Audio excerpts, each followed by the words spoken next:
And as floodwaters recede in Maribyrnong in Melbourne's northwest, residents have returned home to begin the clean-up. More than 100 houses were inundated when the Maribyrnong River burst its banks, causing the worst flooding the area has seen in nearly 50 years. 9 kilometres outside Melbourne's CBD, Maribyrnong residents are assessing the damage. Thick mud lines roads, driveways and floorboards. The D'Agostinos have returned home to begin the clean-up. How are you guys feeling? Devastated, absolutely devastated. Yeah, just like a lot of the people in the community probably are. Yeah. Yeah, totally. We're just sort of we're overwhelmed after coming in here late last night and just seeing the waters in here. We just didn't know where to start, and you can see the state of the place. So, you know what, we're taking a deep breath, and we've got our friends here helping, and everyone's chipping in. Belonging to Sebastian's father, the home holds a lot of history. When did you guys first get back into your house? So yesterday at about 4:30 we sort of walked through the back block it was still knee-high deep, but it started to recede quite quickly when we did come in, but this was like a river in here. And it was just looking at your belongings and things that really mean a lot to you, because this property used to be my in-laws' property and we just recently renovated it to keep it, and it's just heartbreaking on so many levels.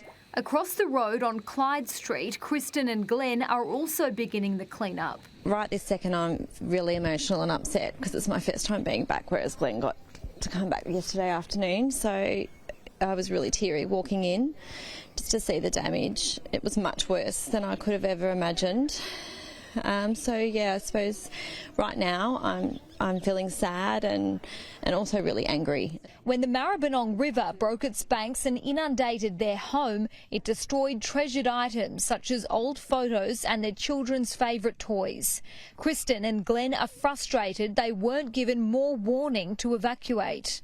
I'm angry and disappointed that we were notified so late to evacuate. It was 5:50 a.m. There was a knock at the door, and I think our home was flooded by... I left at 8, yeah. And there was a wall of water coming down the road at us. Yeah. So we have 2 young children, so it was really difficult to even comprehend trying to move things upstairs, navigate my young kids. Just after 4 a.m, there was emergency warnings put into place. There were phone alert messages that were put out to an area much wider than that area of 150 properties that were originally door-knocked. And that was to alert people to the fact that the situation had changed and it was now time to evacuate in that area. There's also outrage over a tweet written by a former Racing Victoria chief executive who praised the construction of a flood wall around Flemington Racecourse, which has kept water out.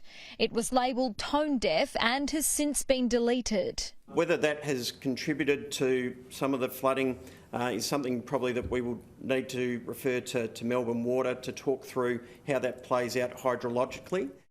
The first community meeting since the Maribyrnong floods has been held at the local evacuation centre. Emergency services have spoken to residents about how they can return to their homes safely and where to go if they need more assistance. A lack of insurance or underinsurance will be a major issue. Julia Bradley, Sky News in Maribyrnong.